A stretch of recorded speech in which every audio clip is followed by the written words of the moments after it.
जय श्री कृष्ण, राधे राधे। आप सभी कृष्ण भक्तों का मेरे चैनल जोगन मीरा में फिर से स्वागत है। कैसे हो कन्हैया के लाडलो। आज हम जानने वाले हैं कि ठाकुर जी के मालिश होती है कि नहीं, और होती है तो किन किन चीजों से होती है, और मालिश होती है तो गर्मी में किस चीज से मालिश होती है और सर्दी में किस चीज से मालिश होती है। तो आज हम वही जानने वाले हैं। चलिए शुरू करते हैं। तो देखिए, तो सबसे पहले मैं आपको ये बता देती हूँ कि हाँ जी, ठाकुर जी के मालिश होती है। ठाकुर जी और राधिका दोनों के ही मालिश होती है, उनके चरणों की सेवा होती है। और किससे होती है? वो होती है इत्र से।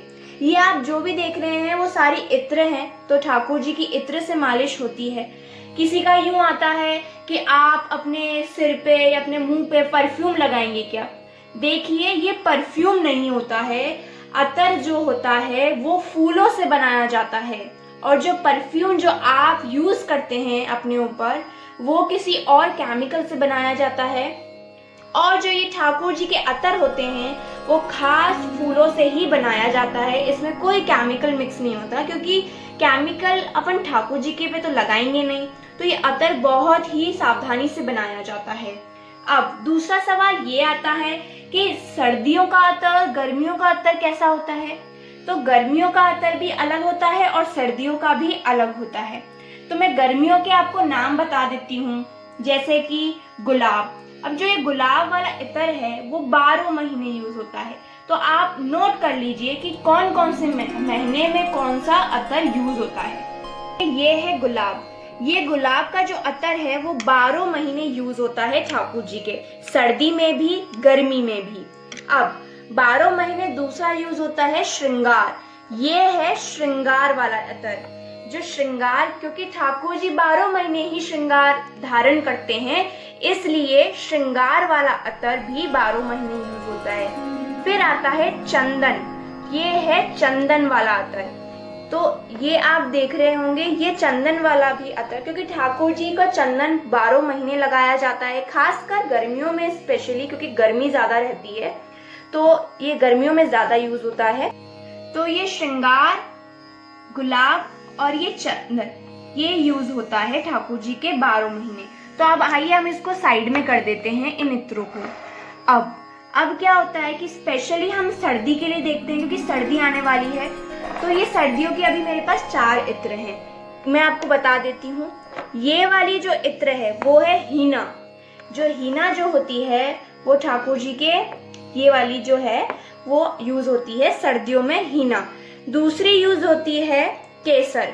ये देखिए, ये है केसर वाली इत्र जो सर्दी में यूज होती है। और तीसरी जो है ये, इसका नाम है कदम। ये कदम यूज होती है। और दूसरा नाम है औध। तो ये सारी इत्र हैं ठाकुर जी के जो सर्दियों में यूज होती है।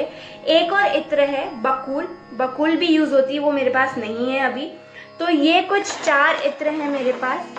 अब सवाल आता है कि इत्र तो हमको पता चल गई कि कौन सी लगानी है। अब इत्र की जो मालिश है वो क्या डेली करनी है कि कभी कभार या 15 दिन में? तो देखिए, जो मालिश होती है वो ठाकुर जी की डेली होती है। रात में सोने से पहले और सुबह उठने के बाद ठाकुर जी की मालिश होती है। जब अपन बच्चे को स्नान करवाते हैं तो उसको धूप में बिठा के हमारी मैया या माँ उनकी मालिश करती है, जैसे कि हमारी करती है, वैसे ही हमें ठाकुर जी की भी मालिश करनी होती है। उनको स्नान करवाने के बाद सुबह अच्छे से मालिश होती है, और रात में सुलाने से पहले उनकी मालिश होती है, और उनके चरण कमल दबाए जाते हैं अच्छे से, राधा जी के और ठाकुर जी के भी। तो इसका अर्थ ये है कि डेली ही इत्र की मालिश होती है। अब ये यूं आता है कि ठाकुर जी के मालिश तो कर रहे हैं, लेकिन क्या क्या सावधानी रखनी चाहिए, क्योंकि हमें पता नहीं है कि कैसे मालिश करना चाहिए। तो मैं बताती हूँ आपको।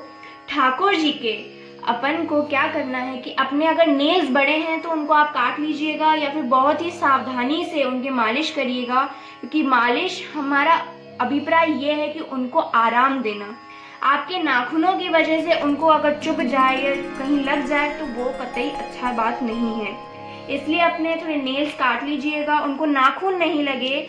और हमेशा ही श्रृंगार करते वक्त भी ये ध्यान रखें कि उनको नाखून नहीं लगने चाहिए। दूसरा बात ये है कि आपको अपनी इस उंगली से, ये जो अंगूठे के पास वाली उंगली, इससे ऐसे मालिश करना है, किसी ऐसे पूरे हाथों से नहीं करना है। या तो आपके ठाकुर जी बड़े तो इससे हथेली से करना है और इस उंगली को यूज करना है आपको मालिश करने में, क्योंकि आपके ठाकुर जी छोटे हैं। और अगर बड़े हैं तो आप ये यूज कर सकते हैं। बड़े में ऐसे यूज होगा ठाकुर जी के, और छोटे में इस उंगली को यूज करेंगे, उनकी पीठ को, उनके हाथ को ऐसे। तो आपको ऐसे यूज करना है, तो आप ये ध्यान रखें।